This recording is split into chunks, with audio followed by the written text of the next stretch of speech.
Hey, Shulamit.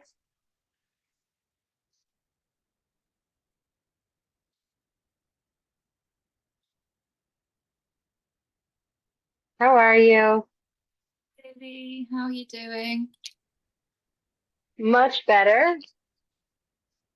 I'm happy to Not all the way better, I'm but happy much to better. be. I had the flu for like literally 3 months on and off. It's been so cold here. Yeah, it's been crazy. So I'm definitely not all the way better, but I felt better enough to do the class and got dressed today and I didn't want to miss out on it. You're looking very together, looking very pretty. Thank you. Ah, okay. We're on the last page of chapter 4 last week. And we're just going to finish it off and then start chapter 5. Oh, sorry. Oh, 2 weeks ago. I'm glad you're feeling better. This flu, it really feels like it's just really hard to get over. It's honestly, yeah, and I think try not to rush. I mean, I'm only offering this to you, probably know already, you're a nutritionist, but don't let your body sort of like, you'll feel I like know. you want to do all the things that you didn't do when you had the flu and like just go easy on yourself. It was like Give the me your hardest day. thing was to not like do a workout today and not but like no, just it's gonna be another week probably until you can be back to your normal energy I'm and still like not back. I'm still not back to my normal lean energy. into Just it. on and off and on and off. And some days I get my bursts of energy, and then the other days I just got to let myself. Like even mentally, it's been a lot. I don't know about you, but I think Oh, like for sure. The sinuses, you can't think straight. I can't think straight. Today, I just give myself a day where I just like. There's no point even forcing myself to be able to show up fully normally, like normal. I went to an engagement party and I went to visit my grandchildren, and I was not present. I was literally all over. My brain is Mm, everywhere. yeah. Esther, Mazal Tov on your wedding. We haven't seen you for a few weeks because of the wedding. Thank you. Welcome. I hope it was wonderful and Amazing. Good to enjoyable be all back to the my regular schedule. As day. also, Thank you. who got married? Oh, okay. Our youngest. Oh, that's good. My youngest just got married in July. Wow. So we can keep each other company. 100%. Nice to meet you. Sounds good. Was it a daughter or a son? A son. A son. Me too. Yeah. Very nice. Yeah. Mazel tov, much nachas to you as well. Baruch Hashem. It's a big deal. It really is. You can't take it for granted. It's really special. Literally. Literally. Amazing. I What a mean, great way people, to start the yeah. class. Go for With everything going on, um, I think it's just super powerful.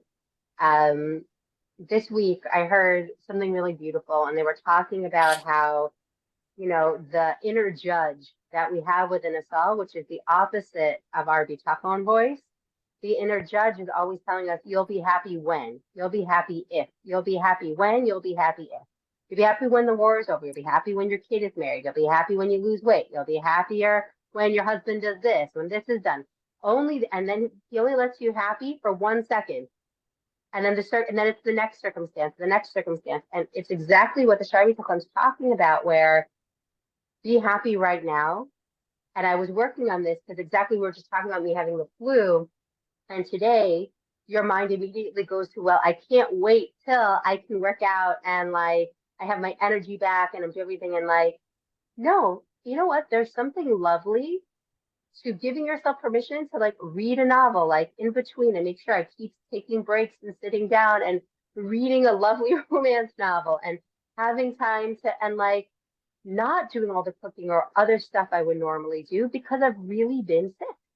Yeah. And not, I love getting up early. I mean, I love getting up early, but specifically sleeping in because that's sometimes that best sleep of the day when you're sick and it's hard to take a nap.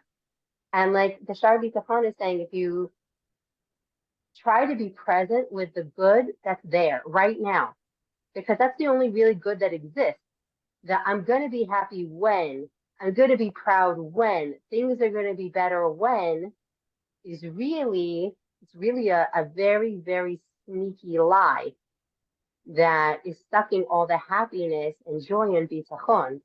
And so, as we're going to just finish out chapter 4 here, and I'm going to read the final page and summary of chapter 4, and we open a new chapter, I think there's something that he talks about choosing death versus choosing life, right? He always talks about the Torah is the book of life, and we have to choose life every day. And that no matter where you are, no matter what circumstances you're in, are you going to say that people who grew up in poverty never can have happiness? We know that's not true. People who grew up without a father can't ever have happiness. Of course, we know that's not true. People are happy. They can have a happy life, right? Happiness isn't something that's based on our circumstances. It's based on our bitachon. So I thought that was really powerful, and I'd love to hear what you guys think about it in a minute. But let's like finish together in the merit of all Jews all over the world, for our soldiers. Our learning today is for especially all the soldiers who have been wounded, and they should have a complete recovery. And I saw a picture this week of this amazing young couple who's getting married, and they're doing a fundraiser for their wedding, and he just got out of the army, and he lost a lot of power in part of his leg, you know?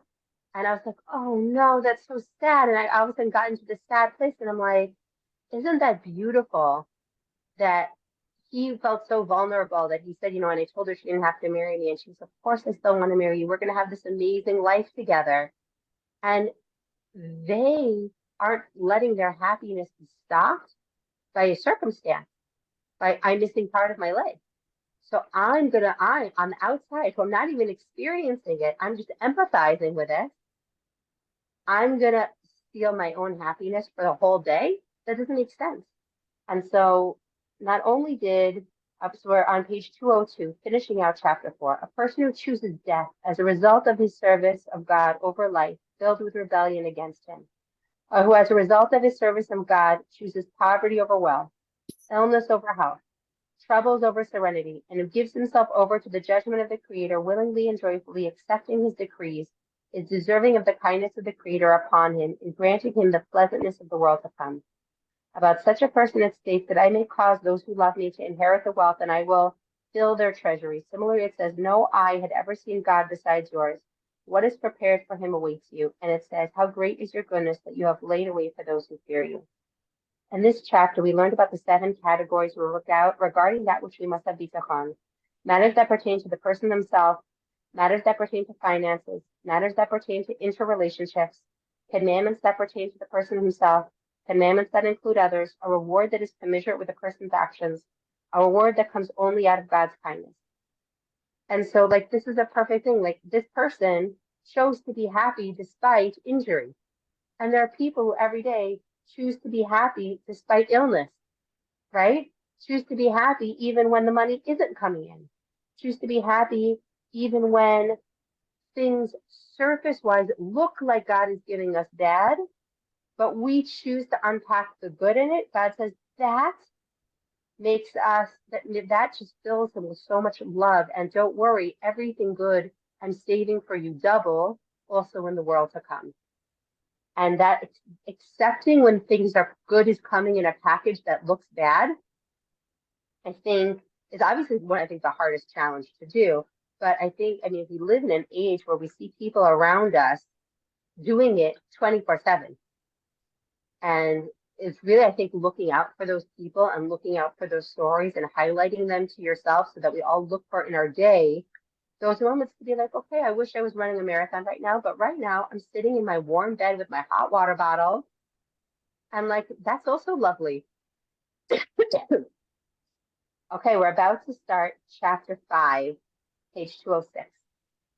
In the previous chapter, the author explained that even a person who solely relies on God to provide for all his needs must also engage in the natural means of pursuing his livelihood and other needs, right? Which we talked about: health, your mate, positive relationships, personal development, development in our mitzvot. In this chapter, the author will discuss the contrast between people of bitachon and those who don't in the manner in which they pursue their livelihood. And I think this is always very important, because we say it's not always what you do, it's how you do it. And he's saying everyone's walking around and everyone's trying, everyone's hustling. But what's the difference? How do we get the nuance between catch ourselves when we're acting in a way? Because remember, we're all in a spectrum of bitachon on any given day. We were all born here for the pursuit of bitachon. Nobody just has it handed to them. And for nobody is it a 24/7, every second of the day affair. It's a pursuit. It's a relationship, right? It's a coming close. So the distinctions of a man with trust. Okay, before we start that, does anybody have a question or a comment on kind of anything we talked about in the introduction today? Anybody? No? Okay. Feel free to like write in the chat or raise your hand or something or unmute yourself. The distinctions of a man with trust. We will now discuss the difference between those who rely on God and those who don't with regard to their involvement in the pursuit of the means of their livelihood. I will say that the person who relies on God for his livelihood and other needs will differ in 7 ways from those who do not have trust in him. Remember how much he loves math and he loves to organize everything into categories? So now we're going to go through the 7 ways. Number 1, he's always grateful. I think we've all heard about the power physiologically, psychologically, in relationships, in our health. Practice gratitude. I can't tell you from a health perspective, clients who write to me, I didn't see enough weight loss this week and I gave up my sweet potatoes and my sugar. And I'm like, first of all, who said you had to give up sweet potatoes or sugar? That wasn't ever what we discussed. So like, instead of, but I ate the most incredible, delicious meals and I stayed the same weight this week. Oh my gosh, it was such an amazing week. And I got stronger and I took 3 walks and I'm so proud of all of the action that I took. We're always looking at the outcome.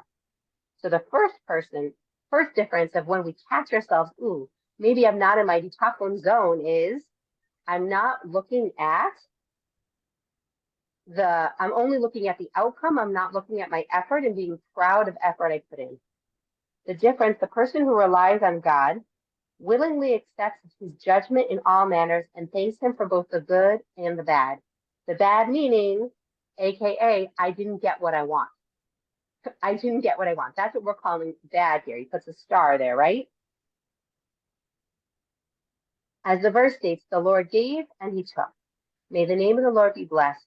And I sing of kindness and judgments. And I sing with kindness when I sing the praises of God. First, if it is judgment, I also sing his praises. And it's really recognizing that we don't know what's good and what's bad. So we recognize that, yes, this looks bad. From the way we see the world, this looks bad. But I don't know what's good and what's bad. In the same course I was at this week, they talked about this story of this man, and he had a farm, and he had a son, and they lived in kind of one of these farming communities. Everybody's in each other's business, like little small town area, and he has an amazing harvest. And everyone comes, they're helping him out, and they're like, wow, this is an amazing blessing. And he says, who knows what's good and what's bad? The next week there's a frost and everything that was picked, was destroyed. And they come to him and they're like, oh my God, I'm so sorry for your loss. Like, this is horrible. And he's like, who knows what's good and what's bad? Excuse the cough. And he has the son. And the son then is trying to pull everything together and salvage what wasn't picked and have, a harvest for the year. And he falls and he breaks his leg. And everyone comes over, oh my God, I'm so sorry. And he again says, I don't know, who knows what's good and what's bad. The army comes through and they take everything that everybody else had. And because it looked like all of his plants had been destroyed, they didn't touch anything he had. Who knows what's good and what's bad? They come back through and they start conscripting all the young men and not his son because his son has a broken leg. Who knows what's good and what's bad? And what I loved here was that the teacher stopped the story here. And he said, we can go on. And the young man could marry the woman of his dreams and have an amazing baby. So we could say, but who knows what's good and what's bad? Or he could marry the most horrible lady ever. And then she could get hit, right? Like, the story never ends. We're all constantly going through the story and we don't really know what is good and what is bad. So that's what it means when it says we have to be grateful and bless God for the bad, the same level that we bless him for the good. Because we don't know if the thing that we perceive to be good today is really going to be good for us in the long run. But we trust in God. So we know that whatever we're getting, whether it looks good or looks bad, ultimately it's for the good. Page 207, if you're following along. Conversely, a person who does not rely on God praises and glorifies himself for the good that befalls him and says, The wicked man boasts about the desire of his soul, and the robber congratulates himself on having blasphemed the Lord, meaning, I did it. Look how great I am. I didn't need God. I did all this. A person who doesn't trust in God boasts and credits himself for his accomplishments when things go well. But when things don't go well, he gets angry at God. He's angry at God for that which befalls him. And he says, and it shall come to pass that when he is hungry and angry, he will curse the king and his God and look upward.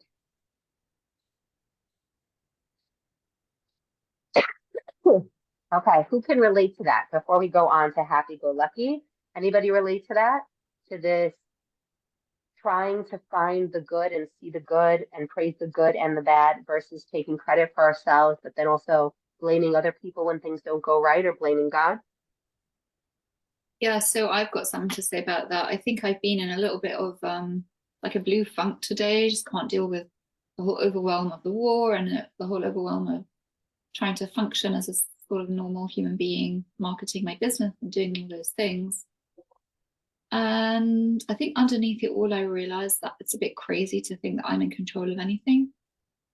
And I know that it's a bit crazy to think that I'm in control of the war, but it's more acceptable to me as a sane thinking human being to think I'm in control of my own brand and style, and that I should be doing something more and that I can't, and that, you know, I go to the crazy place like, oh my God, I have to do something now, to I don't think I'll ever be functional for the next 3 years. You know, it's like between those two places. And then in the middle, somewhere of those two people, is maybe sanity that says you can only control what you can control.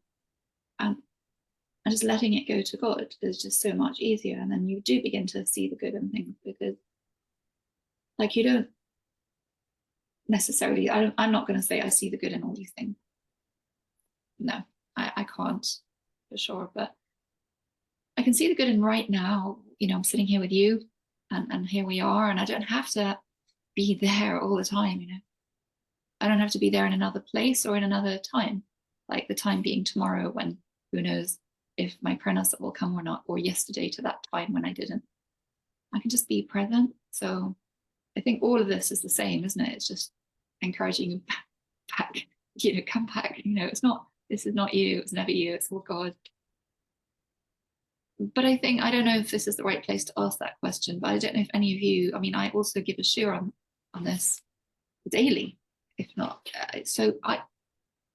There are days when I've got it and I've got the connection and it's there, and there are days where I literally do not know if I even, how can I believe in a God, you know, what's going on? It's just, I feel like, am I spiritually bypassing?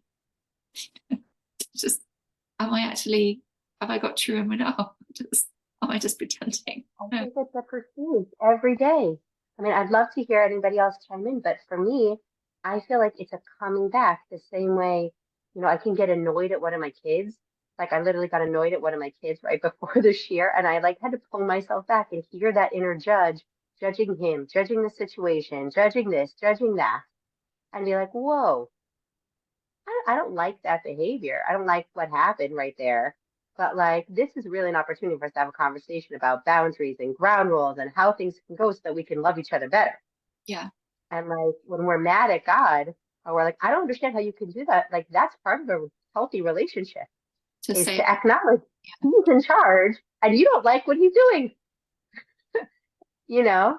And you're grateful that he's the one in charge, because now you have someone to complain to, who always is loving, who has the power to change what you don't like, has the power to reveal to you the good in what we can't see, has the power to help us strengthen our faith.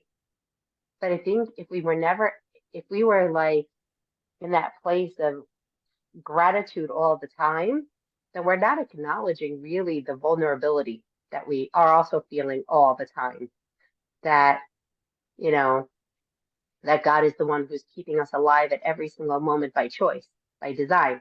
And nothing is, you know, not to take it for granted. That vulnerability, I think, definitely makes you want to cry out and be like, whoa, this is scary. I don't like this. I don't like this. It actually, thank you for that. Yes.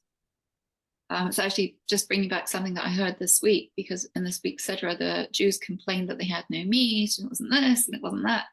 And so the whole chapter goes on. There's a whole bit about Bnei Israel complaining. So the question was, did they have to go into all the complaining part? Like, that they cried and they didn't have any meat. So this one rabbi answered that, yeah, the point is that complaining itself means that you believe in God, because at least you're trying to communicate, say, hey, could you help me here? This is not going down. Like, so even that they were complaining, it wasn't considered like a bad thing. It was just like, yeah, it's good that they're complaining. And then Moshe said, what, are you complaining to me? My God, like go complain to God. And so they did, and that's when the man came.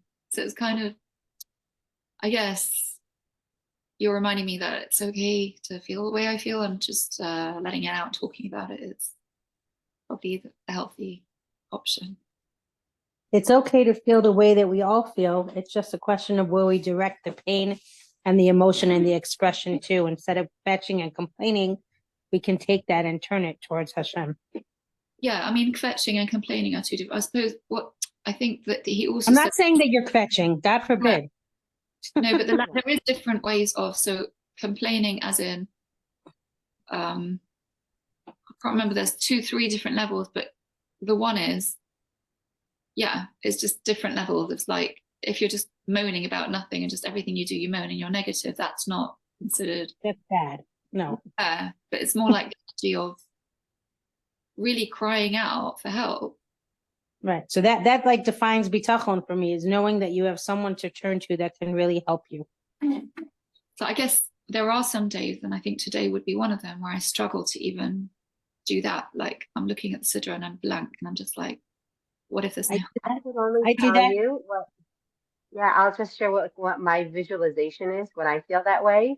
Is I imagine myself curling up in God's lap, like a little girl curling up on her father's lap, and just like, hold me today. Like, I don't have it in me to even complain or cry or do anything. Like, can you hold me for the rest of the day today? And he always reminds me, I've been holding you this whole time. You can now relax and let me hold you today.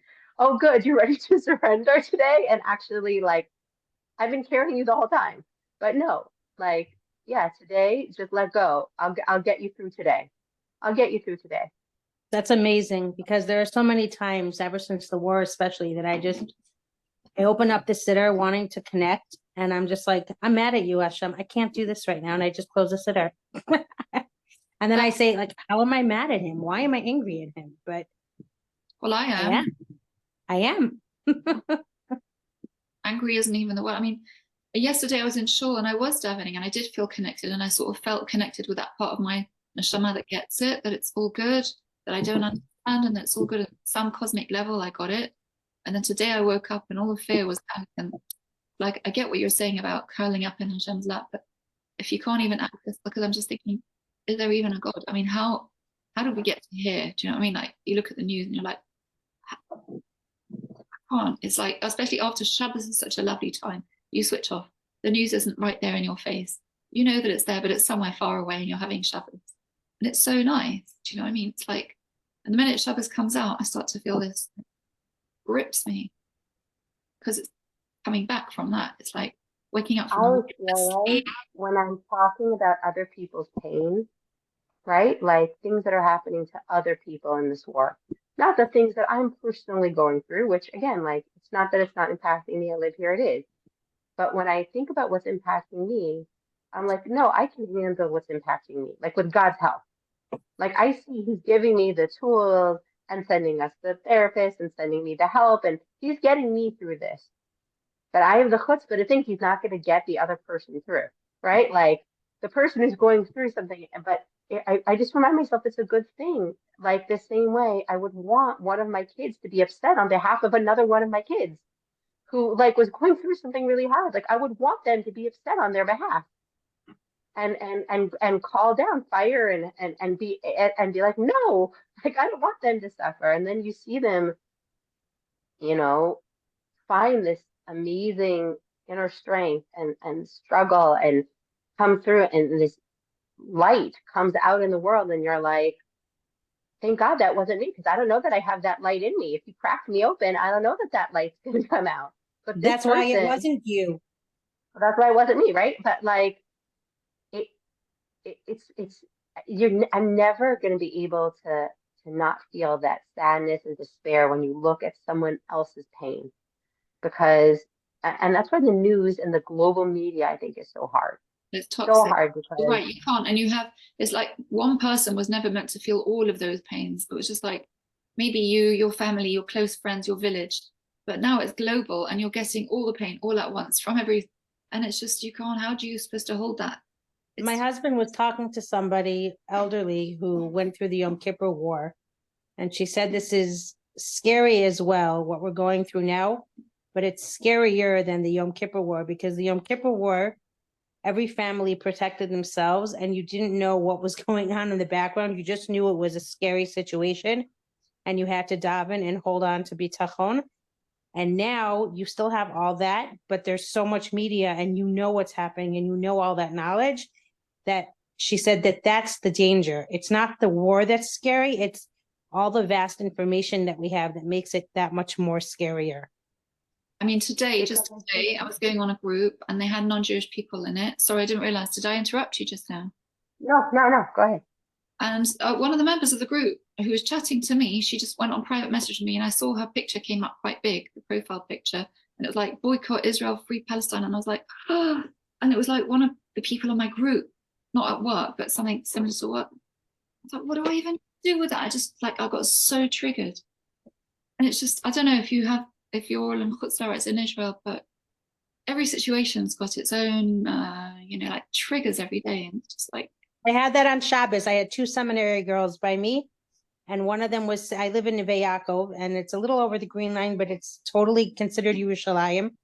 And they were telling me that they had speakers come to their seminary, and they were telling them how Ma'ale Adumim and Neve Yaakov are part of the Jordanian territory under Jordanian control. And I was like, What? really? Oh, What's yeah. that?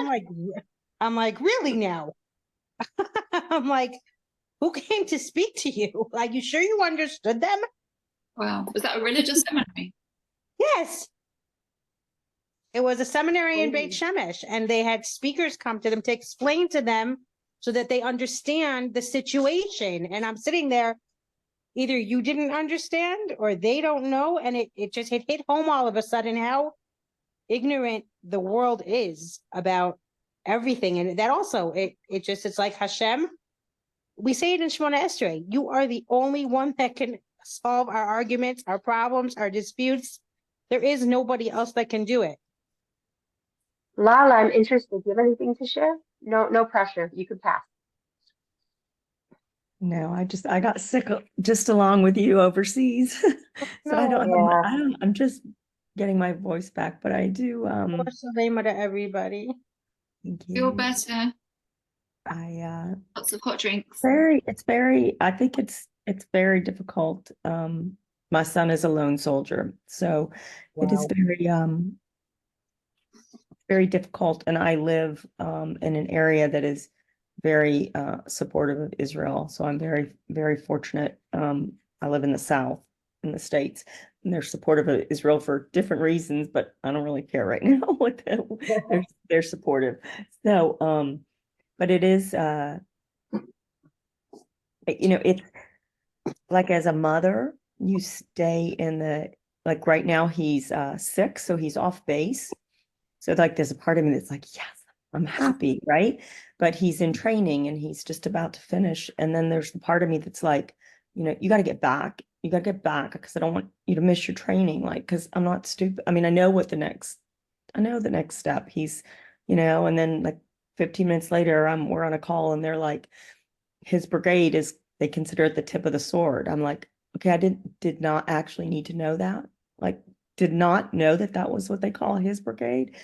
But I'm like, but there's that part of me that is like this learning so much about bitachon. It's been so transforming for me recently, because like knowing that conversation in my head where as a mom, I want him to stay home sick, but as a mom, I want him to go get that training because I know what's next, is just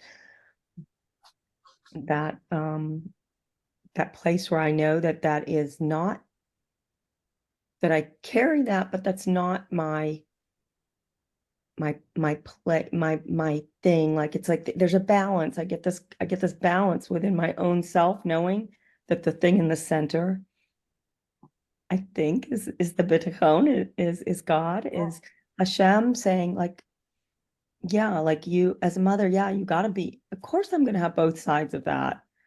But knowing that that's actually the thing that holds my scale together, kind of how I saw it, like this morning, my conversation with him, like how crazy am I that I'm like, no, I want you back on your base because I don't want you to miss any training, but no, I want you to stay in bed because I want you to feel better, like. Lala, so It's sorry that to interrupt judge. you. I just got to drop off now to say 5 minutes of Tilim. I have my soldier that I'm even for. Lala, if you put your son's name in the chat, can I say Right, one? I was gonna ask, I wanted the name as well. Yeah, Okay, sorry. Excuse me, I'm absolutely. going to put myself on mute. No problem. I'll be back in 5. Okay, so yeah, put a thing in the chat. The second, and just by the way, I think that's also what he was talking about. If we don't know what's good and what's bad, it's like celebrate that he got those few days off base to be sick, because it's going to be the exact right amount of time, and then he's going to go back and he's going to get his training that he needs. But it's like we don't know. Like, you're a mom, you're like, with our kids every day, we don't know what good is supposed to come out of this hard thing they're going through. We just want to fix whatever hard thing they're going through. Okay, happy-go-lucky 208. The second difference: when a person relies on God, his soul and heart are at ease with respect to God's decrees due to his knowledge that the Creator directs them for his good, both in this world and in the world to come. And again, this is all about us personally, not about what happens to other people. The entire Shar B'Tachon is about our story, not about the stories of other people who we're hearing on social media or we're hearing in other places and the things they're going through. We don't have the capacity or tools, and we're not meant to know what good could come out for them from their misery, which is why our heart is supposed to break and our tears are supposed to pierce heaven on their behalf. But for us, for our family, for our life, other people would look at, your situation and what you're going through. Oh my God, so worried about her. I don't know, right? And you're like, no, God is giving me what I need to handle my stuff. And please feel free to be an agent of his good and daven for him, and right, and like jump in and be a part of the solution, right? But be a part of the solution, trusting that the solution is coming. I want to be a part of bringing good to people because I trust that the good is coming. So I want to jump on the waterfall of good. It's not my job to stop the bad because there's only relative bad. To me, it looks, I can't imagine. I can't imagine. And I agree. I think it's really the hardest thing about this experience, but also I think nationally, the biggest challenge of potential good in terms of Am Yisrael together and Achdut and that unity. So even in that pain of experiencing things on other people's behalf that we have no tools for, the real, I think, hidden gift in that is to allow ourselves to be so emotionally vulnerable and constantly crying out for our neighbors instead of shut off in our own corner.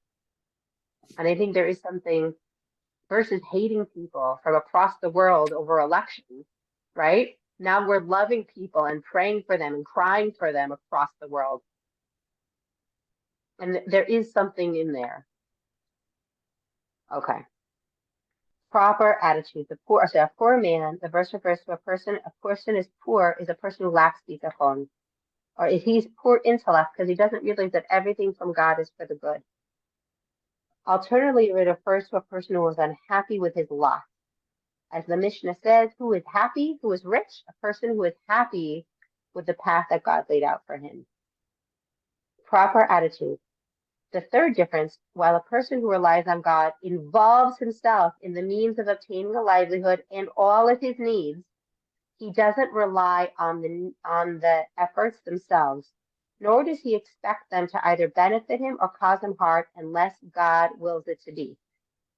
And this goes to kind of what Shulamit was saying, or to what I was saying, or Esther was saying, and like, we have to go through the motions, but we have to unhook emotionally that these motions have any impact on the outcome. So, okay, if you send out the emails today and you market your business, great. You marketing your business doesn't result in the money.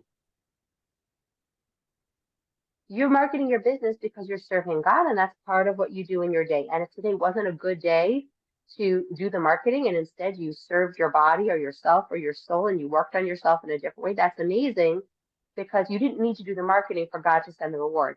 And this is the same thing with patience that we need to have in our health journey when we're healing, right?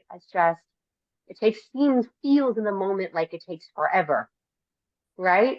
And we're like, I have to take the medicine and I got to take my echinacea and my elderberry and all my stuff. And I just remind myself, God, I know it's not the medicine. I know it's just you.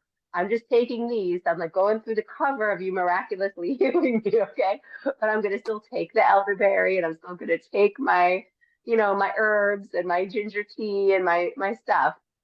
But I know that like any good they're doing for me is because God planted that and let it grow and let it come and let it be at the store and brought me to the knowledge of having it and knowing how to use it. And someone said what's crazy is God knows when that cucumber is planted that you're going to be the one to eat that specific cucumber. That's how exquisite his divine guidance and protection is. But that specific, any food you eat in a day, God knew you were going to eat it. It was created with the intention of knowing that you were going to consume it. Like, that's pretty incredible. So if we're not feeling like we have all the energy we want on any given day, that's okay. Yeah. That was known. That was really helpful to hear that. Thank you so much. I listened to some shiurim given by Gedalia Fenster. He talks about the shiurim of Rabbi Nachman of Breslov a lot. And Rabbi Nachman, I believe, if I got it right, suffered from terrible anxiety and depression for most of his life. And he died very young. But he left us with a legacy of how to deal with those things. And one of the things that he says very clearly is that when it comes, it's okay. You don't have to blame yourself or shame yourself for it. That day that it comes, it's there. It's also a gift from God. It's also something that like there's the layer of judgment that comes with I shouldn't be like this. And that's also from God. And just be okay with it. And I think the judgment is something that's there. To me, I heard it's really cool that the judgment is what came into us when we ate from the Eitz Hadas. That's it. The self-doubt. That's Amalek. And that all comes from the judgment. And as a child, everybody asks themselves one question: what should I be doing in order to be safe and loved? And whatever answer came up for you as a child, that's your inner judgment. Anytime you're constantly judging every situation. In here, what should I be doing for what? As a child, we all look at the world around us and ask, what should I do to be loved and safe? Oh, okay. And whatever construct in our mind comes up, everything against that we judge. Am I worthy, right? Am I successful enough? Or, being the victim or the martyr or having the highest standards, right? Like, whatever it is that we came up with in our family experience that God put us in, right? And so that's why they had to leave the garden once they had the Yetzer Hara, because in the garden, everything was clearly good. Everything was clearly good. Once you have that inner judgment, the garden itself couldn't be the garden anymore, because you're constantly assessing everything. Is this good? Is this bad? Is this dangerous? Is this safe? Yeah, that's why they said they called the tree the knowledge of good and evil, because before that it was just the construct. Exactly. We saw clearly that everything was God's good. So now, every time we unlock the good in something we thought was bad, it's like a tikkun. It's like a fixing of something cosmically. We're revealing what was hidden. I'm finding it's a powerful to reconcile that concept with the stuff that's happening and that's gone down. My cousin wrote a children's book many years ago. Yaffa Gans wrote a book called The Very Good, No Good, Terrible Day. Basically, it's very good. What? Very good, very good. I'm sorry. One second. Very good. No, you said terrible no day. good, terrible no good day. Right. Very good, no good, terrible day. Yeah, as a kid's book, I think I've seen it. It's really cool. It has the negative story on the left side and the exact same scenario in positive on the right side. And it goes through the child's entire day. I want to get that for my grandchildren, and it sounds It's, lovely. it's incredible. Yes, Shulamit, with everything that's going on in the world right now, again, because I'm not everyone in the world, so I don't have everybody's superpowers of how they're gonna find the good and this is gonna evolve. But I do think back, and I think like I know with 100% certainty, Mashiach is coming like soon, like soon. Like Better. this is it. It's just, Like we're breaking everything, but like okay, so if we're gonna transform the world, then all like when you wash the dishes, there's that moment where all the gunk and oil and disgust is in the sink water, and like you're like, how could I possibly wash dishes in this? Do you know what I'm saying? And I feel like all the gunk and all the everything's coming up.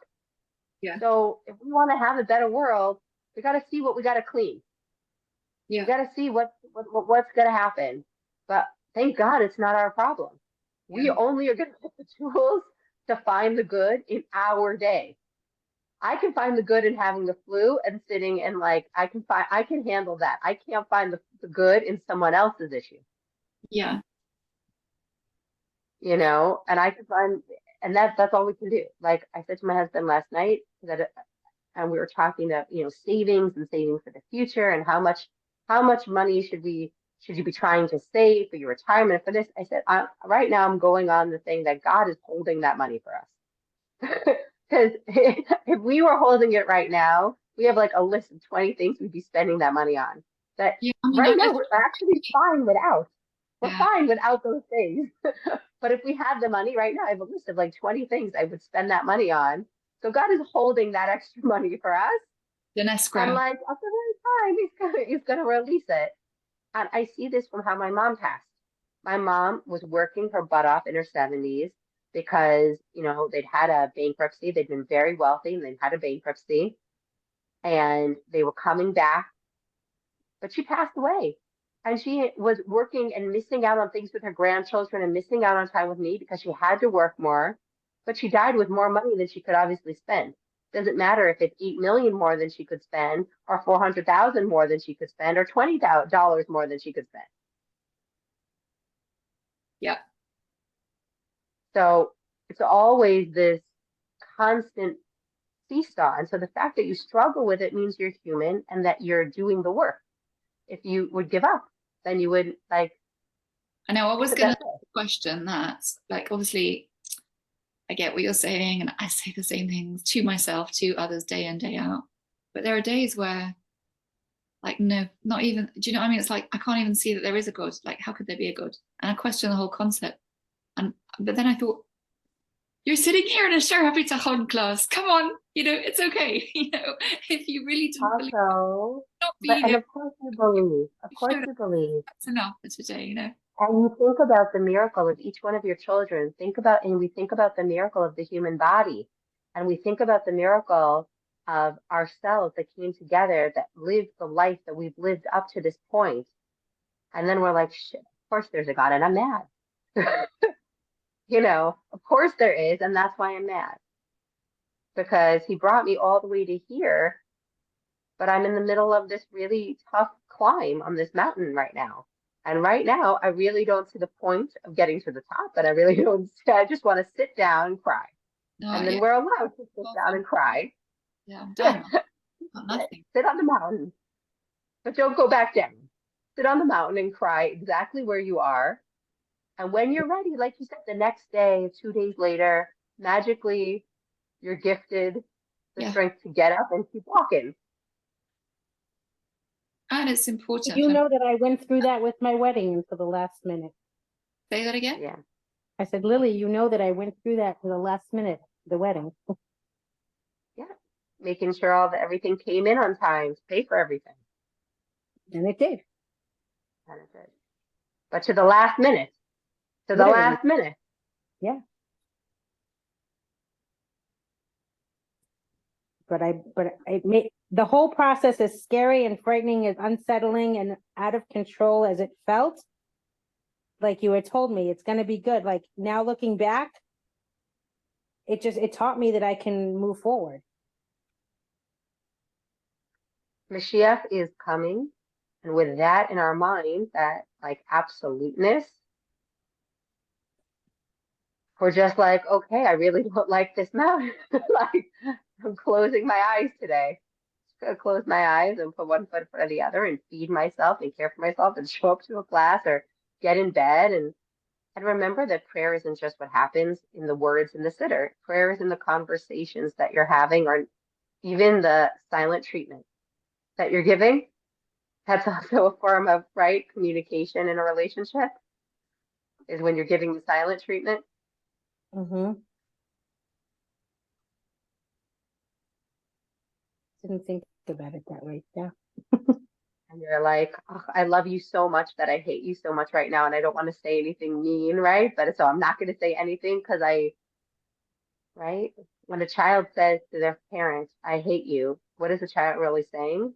I think you hate me. I like the way I'm feeling right now is so vulnerable. I'm afraid you hate me. So I'm going to hate you first. Wow. That's You deep. know? Wow. That was intense. We needed to hear that. Both, I think both Shulamit and myself needed to hear that right now. I don't know, I just got this feeling that somebody sent me a beautiful card once with a picture of a girl riding on the back of a lion. And for some reason, it really resonated with me. I have it in my bedroom. She's got hair like me. I don't know, she just carries herself. Yeah, it's like a tarot, not a tarot. I don't do the tarot. It's just like a Yeah. card shape, that kind of from a deck. And the thought that I have when I look at that is that when you're riding on the back of the lion, you don't need to be strong. It's okay to rest. Like the lion is carrying you. We don't always see the lion. Yeah. And we think we are the lion and we have to be the lion, and we don't, I guess. If we Right. trust that there is a lion carrying us. And we're the lion on a global national scale, right? Like Judah was the lion, but it was the lion that God created and gave the exact right food and the exact right teeth, right? We talked about that early in the book. And the lion has the teeth that are perfect for the kind of food he's supposed to eat, you know? And if he spends around looking at all the apples and oranges and being like, well, they give me indigestion, and like, well, because they're not for you. They're not for you. Okay. Proper attitude. The third difference is when a person relies on God. Okay, we said that. It's his only reason that he involves himself in his life is his choices to carry out the service of the Creator, who instructed him to involve himself in the world, to settle it, to correct it. If he benefits from the means that he is engaged in, or they protect him from harm, then he thanks God alone for that. He doesn't increase his love and affection for the tools he used, nor will his mind be more at rest because of them. Rather, he will strengthen his trust in God and rely on him alone and not at all on the means. And I feel like this is what's happening today.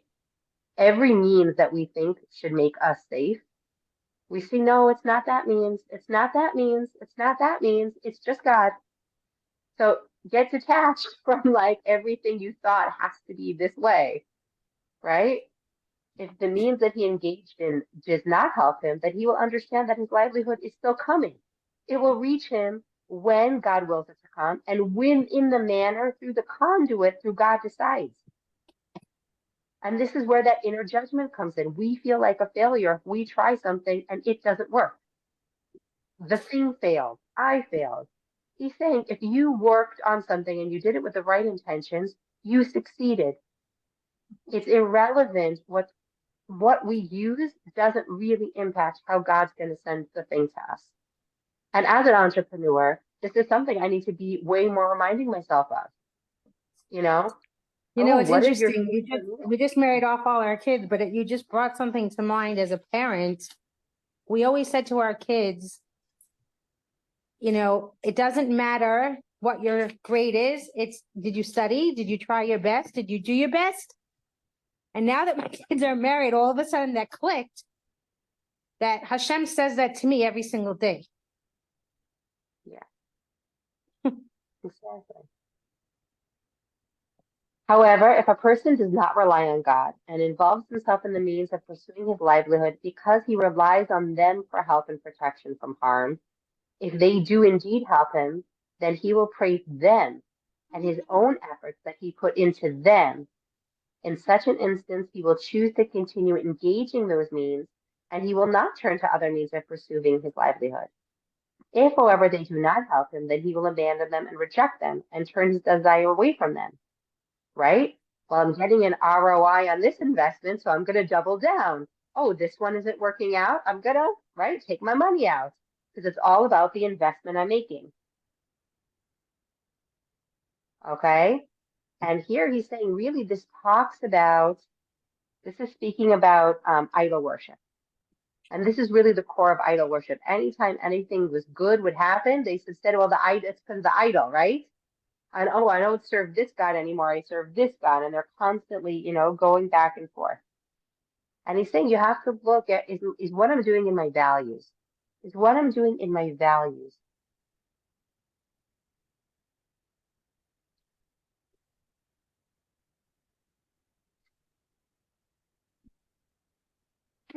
And he's saying that it's okay to like take feedback. He's not saying, oh, you should keep doing stuff that doesn't work. He's not saying that. He's saying that if it didn't work, it's not because the machine is broken or because you're broken. It just wasn't meant to be that that's how the good was going to flow. And so don't go around telling everybody else how this thing is broken or this thing is horrible, because then you're saying it's the thing. It's just never the thing. So we have to always be making our best effort on God's behalf. Oh, I'm not getting a good result here. So it's okay. I'm going to move to something else. But that doesn't mean that everybody should think that that thing was arbitrarily bad or arbitrarily good. Oh, I did this and this worked for me, right? So it should work for you too. It's great to say, hey, I heard, this meal, this dinner, this is like my favorite dinner. It makes me feel so healthy and it's great. You should try it, see how it works for you. You're saying, see if it's a good fit for you, for God's blessing to flow to you.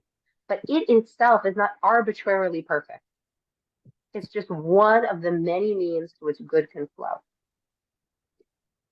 And that is super hard to implement, right? It's very nice to talk about, but this release of the judgments that anything and everything is arbitrarily good and arbitrarily bad is, again, from the youngest childhood in our minds, right? This equals good. This equals bad. Having this much money in your bank account must mean that things are good. Being this weight must mean that I'm going to live forever. No, we have to go through the motions of eating healthy and exercising and whatever weight and we can pursue losing weight if we need to for our health. But what weight we're at doesn't equal the result that we want in our life, in our health. And a certain amount of money in the bank doesn't equal a life of security. And that just is at odds with everything that the world around us is telling us 24/7. And even that our own inner judge is telling us 24/7. No, there's arbitrary good and bad. The only arbitrary good and bad is what God told us to do. And that's, again, something that we're all going to be on any given day, myself included, so far from achieving. Thank God we're all going to live to 120 or forever with Mashiach coming. Who knows? And we're going to have plenty of time to work on this because I know I don't have this all together. But it's good to talk it out and to get clarity on it so that when I hear myself judging, oh, I think this is bad, I need to fix this. Well, okay, I definitely need to use my discernment and see here what's working, what's not working, what's in my values, what's not in my values, what could I improve, but with discernment and not with judgment. And that's a very nuance that I think we're all constantly trying to find happening. So let's sum up. Last minute, what's something you took away from today? I took away from today that you guys all speak about emotions. I also feel all the time, and it's good to know we're all feeling the same stuff. And, we're all in the same place and we're all on the same journey. It's the human journey. So that's always good to feel that validation. So I'll take that away from today.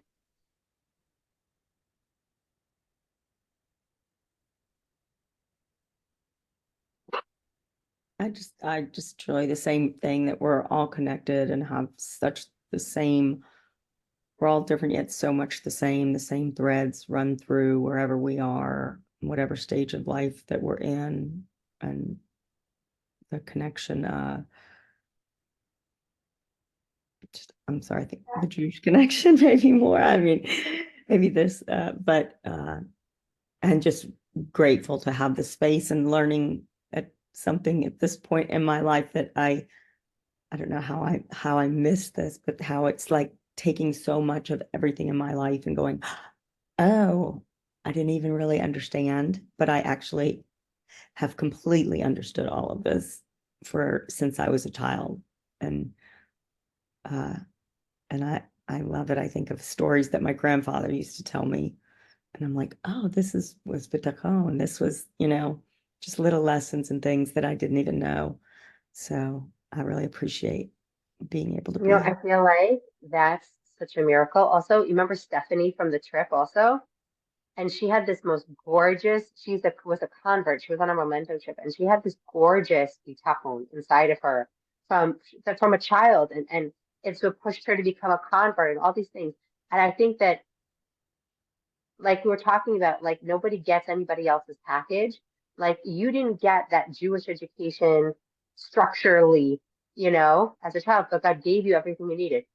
Like he gave it to you in the form like Abraham Avinu like saw it in nature. He didn't need like to sit in school and be taught and graded on a test, And I think that that amount of exquisite attention to detail in our childhoods and the people we're exposed to and the challenges that we have, that really sits with me from what you said. Thank you. Uh, Anybody else? Shlomi? Yeah, I'm just like feeling the feels, I feel with you, Lala, and just said the prayers for your son as well, obviously. And just, I don't know, I'm feeling emotional. I'm very happy to be here in this group. Thank you for holding that space. The other group that I was going to go to this morning was not a safe space. And I suddenly realized that there aren't any safe spaces for me anymore, except these kinds of ones with my sisters, with fellow Jews. Everything else is just not safe. And I think for me now, it's going to have to be about boundaries. And, like when you discussed about a little child going like, I hate you and I'm so angry with you. I think that conversation is between me and myself. Like I've been judging myself all day for being in this space when I'm supposed to be a coach and a teacher and all that. There were many teachers who came before me that got these feelings. And, some of them are people that were Right learning. beside you. Yeah, and it's okay to just like be human, like drop all the judgments of saying like, oh my God, another day has gone by and you haven't done the thing. Like, no, it wasn't meant to be and it's okay. It's fine. Just like to let that go. And even if, yeah, maybe I could have dealt with it and found the tool, but you can't always,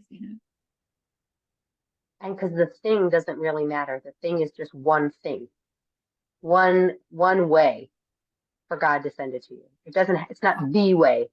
Yeah, and also the other thing that also thank you for helping me remember in this class is that the thing wasn't going to come to me through me anyway. It was going to come to me anyway because I was showing up the best I could on that day. So for me, even just showing up here is okay. It'll just have to be a free pass, Peace out. Yeah, it's my favorite class of the week for sure. Esther, what I'm do glad to you be think? back. I felt myself faltering and I feel like you picked me up again and I'm in a better place. I was so involved in the wedding and in all good things.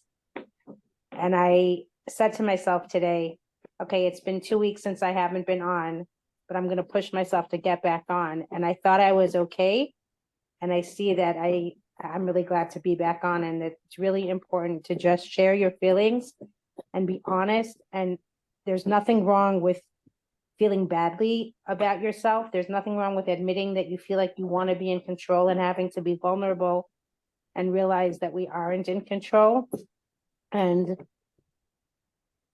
this is my anchor. I really appreciate it. I'm so happy you guys came. There was that moment before I logged in. I'm like, I hope people come. I missed last week. because I so love this class and it's so important for me to again like share and be with you guys and be in it alongside you, walking alongside you guys. So I will see you guys next week. Starting in 2 weeks, 3 weeks, I need to change the day or the time from Sunday because my daughters start flag football season games are on Sunday, and it's really important that I'm at my goddaughter's games. It So is. in the chat, I will start checking with you guys and seeing what other day of the week works for everybody. Okay. Okay, amazing. A different Thank time. you. So we can try a different day at this time if this works, and then we'll do like a little survey, and with God's help, we'll all be able to make something work. Fine. Okay, but is it definitely, you definitely can't do Sunday, not if you change the time. So I could change the time on Sunday. Just the question is I have to see the schedule as to what time, and then make sure it's late enough that people are awake in the US. So that's the only thing. Like I could do it like 8 or 9 in the morning for sure on Sunday, but that might be too early for some people who sleep in on Sundays who then, but again, the people who show up to class get first first dibs. So what works for all of us, like Sunday's nice because a lot of people don't work on Sunday. So It's a nice way I'm to happy start to the keep it week, Sunday. you know?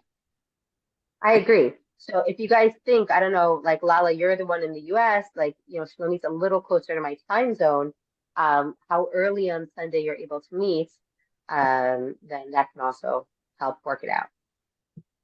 Okay, we'll see you guys next Thank week, you. same Feel time next better. week. And then I think, yeah, same time next week. And then the following Sunday is Super Bowl Sunday. So we'll definitely gonna change the time because You'll go to all yeah. of you who are not feeling well for Shalima, drink lots of hot water and tea, ginger. Yeah, Thanks. all my food. Yep. Like, That cup is empty. That's right. got my number, Esther, so save it before we leave the group. I did. Thank Okay. you. Have a great day, guys. Thanks. Bye-bye.